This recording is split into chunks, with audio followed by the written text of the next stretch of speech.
If there's one thing we've learned about business and life, it's that people are the X factor. They constantly surprise us, both in amazing ways and not so much. We're Ben and Syya, and welcome to the Gnaw on This Business Bites podcast. This show is all about real life things we all deal with every day, how they relate to business, and how to make some sense out of our daily chaos. Welcome to the show.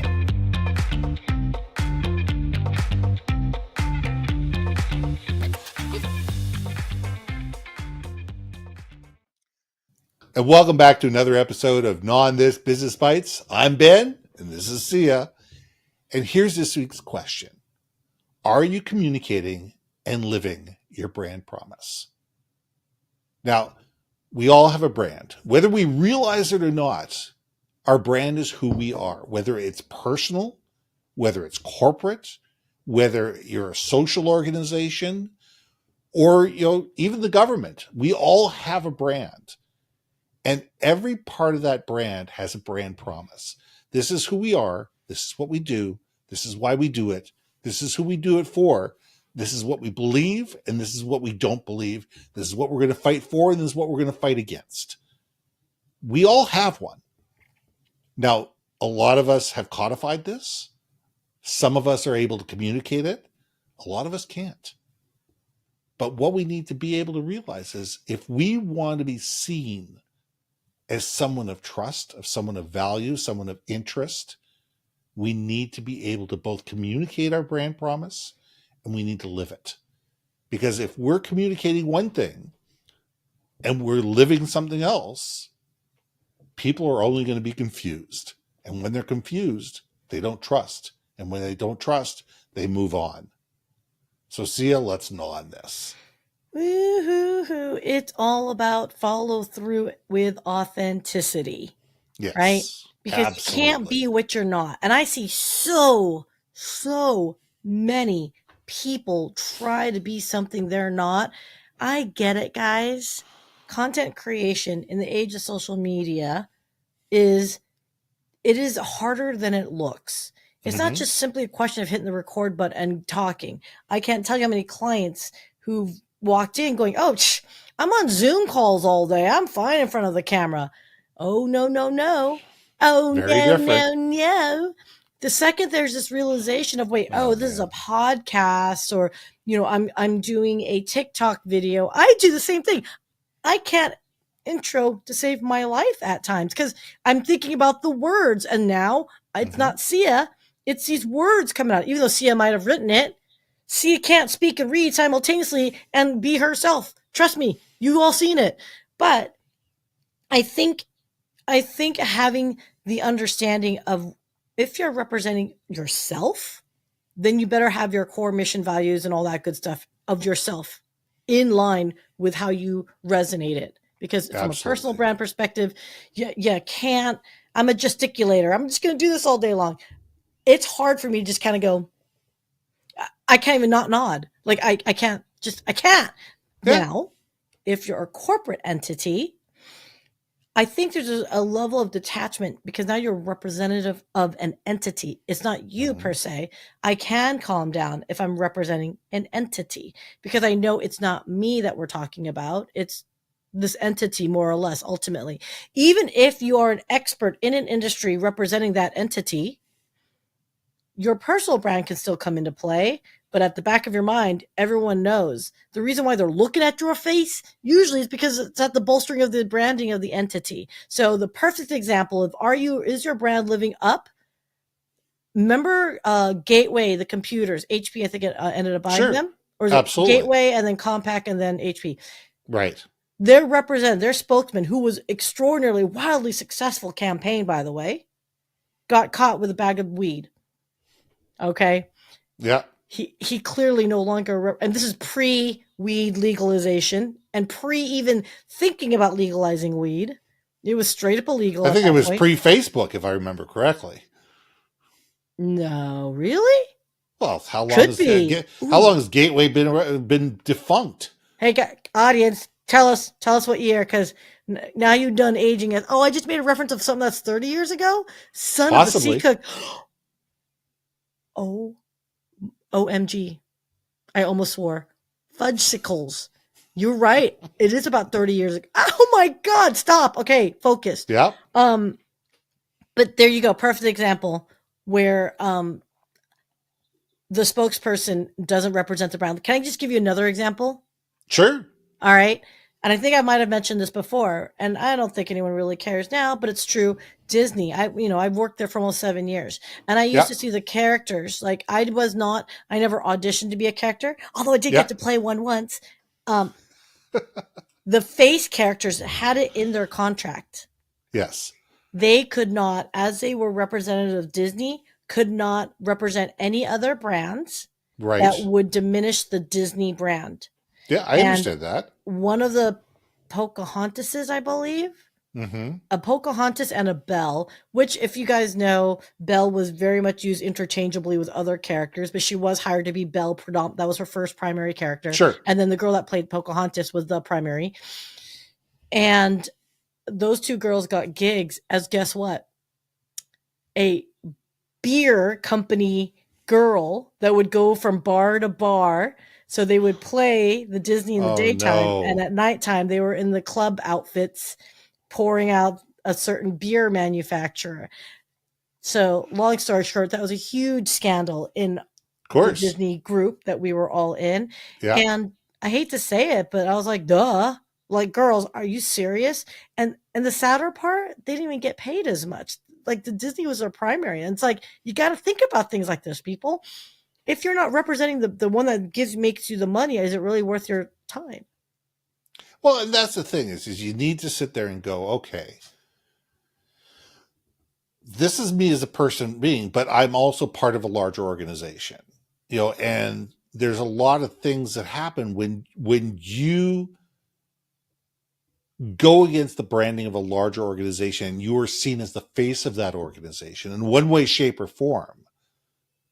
There are going to be consequences. There's a conversation about two guys at a baseball game or a football game. I can't remember.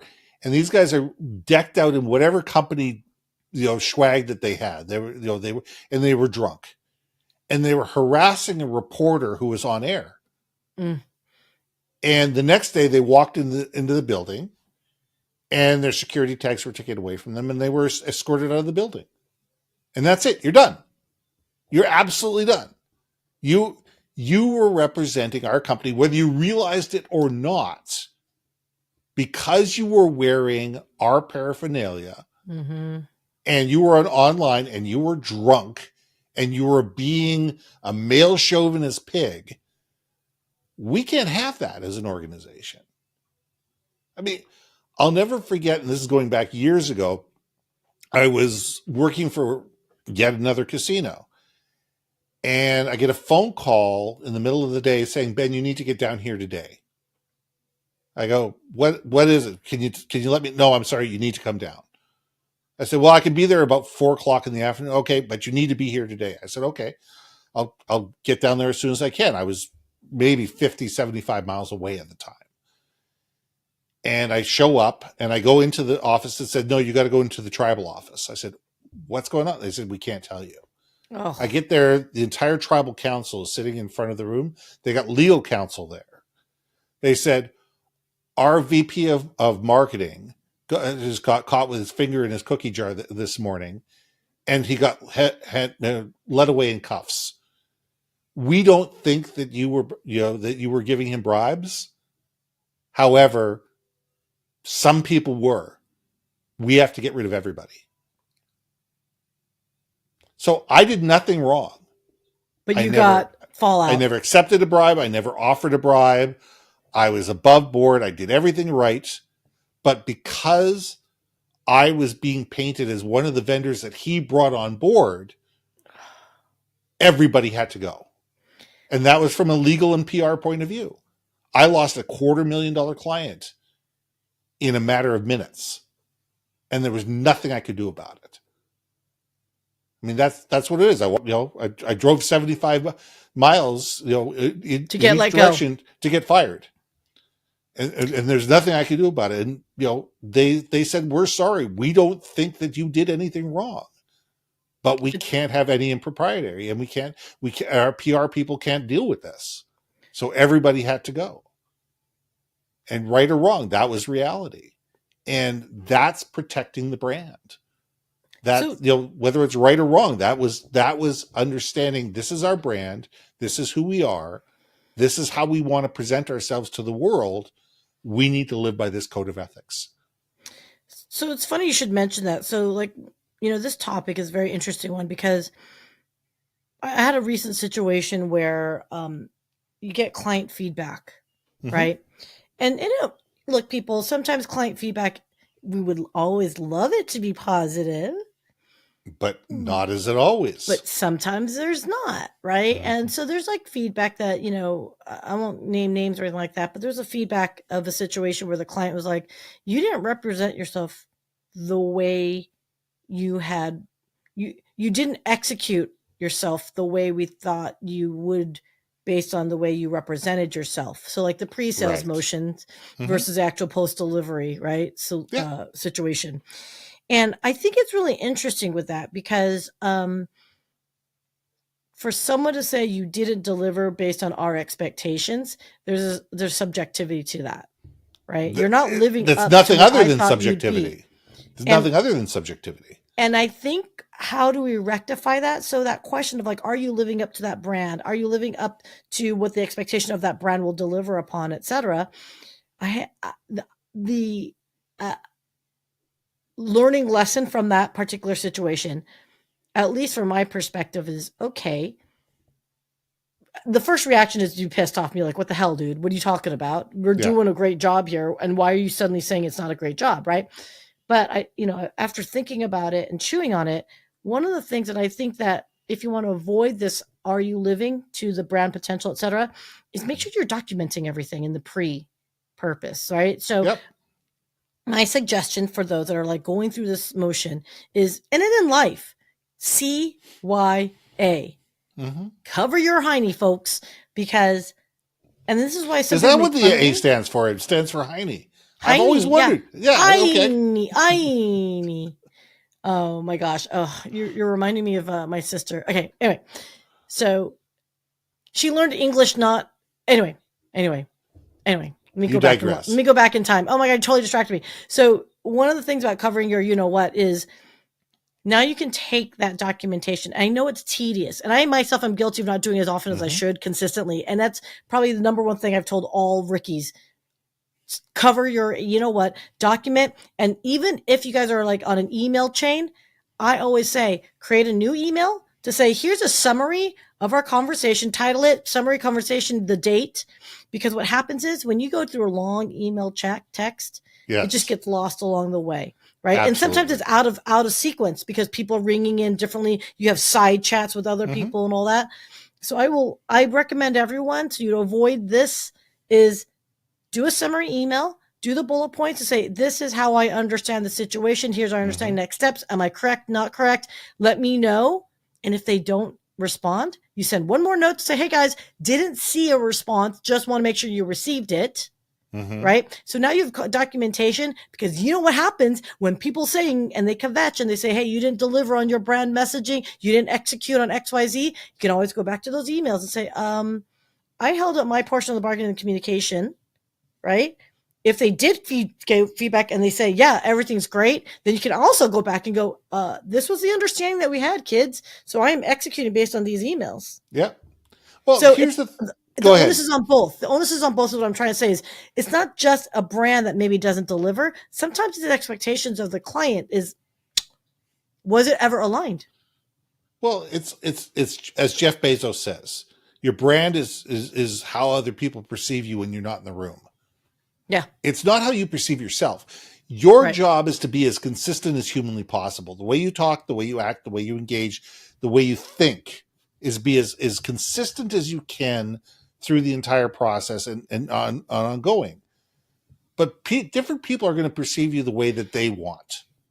And you can't control that. You can't control how other people react. You can't control the cosplay that's going on in somebody's mind. And we need to realize that. So I really love the fact that you sit there and say, every once in a while, taking a step back, creating a fresh email and say, hey, listen, we've been talking about some really complex things here. My understanding is it's this, and this, and here are the goals, and here are the outcomes, and here's what we want to do together. Are we on the same page? Yeah. And if you could do that, that leaves you with some documentation to make sure that somebody says, actually, wait a second here, that's not how I perceived it. Okay, great. We've had a misinterpretation or misunderstanding. That's great. I'd rather do that now, figure it out, iron stuff out, and then fix it, and then move forward, and then say, okay, now this, and this. Yes. Check. Fine. Put that email away somewhere, and away you go. And every 6 months or every 3 months or however long, you bring it back and say, are we still on this page? Are we still going in the same direction? Communication is key. Understanding is key. Trust is key to building a great brand. I got nothing to add, sir. Got nothing to add. And we're at time anyway. So let's leave it there. I'm Ben. I'm Syya. We'll see you soon. Hey.